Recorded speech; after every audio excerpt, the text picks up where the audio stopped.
mərhələ almayacaq təqdirdə isə ya CSKA Sofia ya da Derry kollektivi Qarabağın rəqibi olacaq UEFA Avropa Liqasında. Johnny Montiel. Johnny Montiel de deyirlər bu futbolçuya. Savo Zakaria. Hələ ki oyunda vurulan yeganə qolun müəllifi Montiel. Zakaria paslaşması. Məncə burada qayda pozulub. Bəli, elədir ki var. David Asti cərmə zərbəsini anındaca təyin etdi. Təhlükəli nöqtədən standart vəziyyət yerinə yetirəcək Qarabağ futbolçuları. Divar paslaşması. Yaxşı alınmışdı Johnny Montiel ilə Savo Zakaria arasında. Johnny bu məsuliyyətli işi özlərinə götürüb. Məsafə də normaldır, yaxındır. İdeal mövqedən standart vəziyyət izləyəcəyik. Dani Bolt da oradaydı amma cinah müdafiəçisi topdan uzaqlaşdı. Mateus da Silva və Johnny Montiel topun yanında. Johnny yaxınlaşır topa. Montiel'in zərbəsi top qapının üstündən keçdi. 42-ci dəqiqənin ilk saniyələrində belə bir standart vəziyyət. Vestri klubunu yəqin ki əksəriyyət tanımır. 2016-cı ildə yaranıb bu gənc kollektiv. Söhbət Qarabağın Avrokuboklardakı ilk rəqibindən gedir. Ev oyunlarını 1596 tamaşaçı tutumuna malik Kerecis Völlurin stadyonunda keçirir.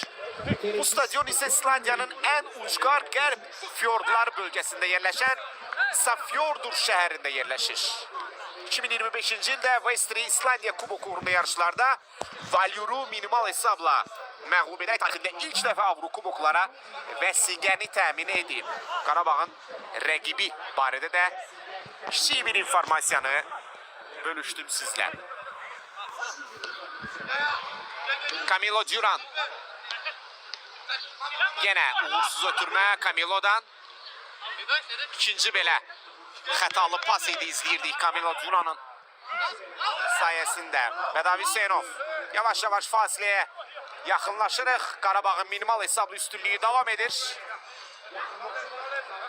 Marko Jankovic Bruno Langa ile oynadı. Langa Sabitzer Backup Salko Hamzic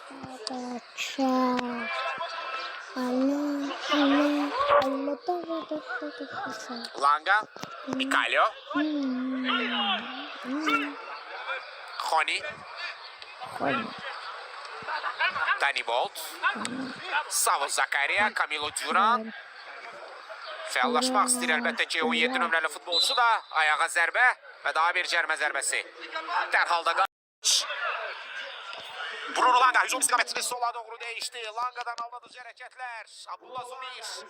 Zubir baxır cərmə meydançasına. Yerlə ötürmə Johnny Montiel'ə. Əla paslaşmalar istəyirik Qarabağ futbolçularının ifasında.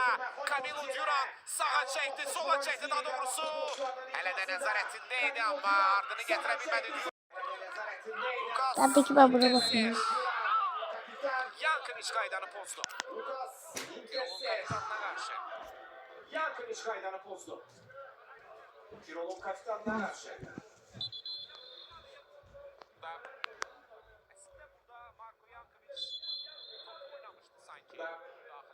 Əslində burada Marko Jankovic topu oynamışdı sanki. Müdaxilənin topu olduğunu gördük. Bunu kullandı ama her anda bu referinin David Asti'nin Metzo'da yakın olduğunu da nəzərə alsa, ona güvənlərlə güvənləyiz. Yerlər aydın şəkildə futbolçuların mübarizəsini daha yaxından müdaxiləyi ona görə də ona güvənməkdən başqa çarəmiz yoxdur. Tirolun həmləsi sağ tərəfdən təhlükə ola bilər. Qapıya zərbə, Kohalski yerindədir. Mateus Kohalski bu alışları hesablanmışdı ama herhalde Kohalski de bu alışlara layıktı. Hesablanmışdı ama herhalde Kohalski de bu alışlara layıktı. Mövqeyini düzgün müəyyənləşdirdi. Yaxın küncü olmalı olduğu zonanın küncü vaxtında bağladı Poşalı Kiper.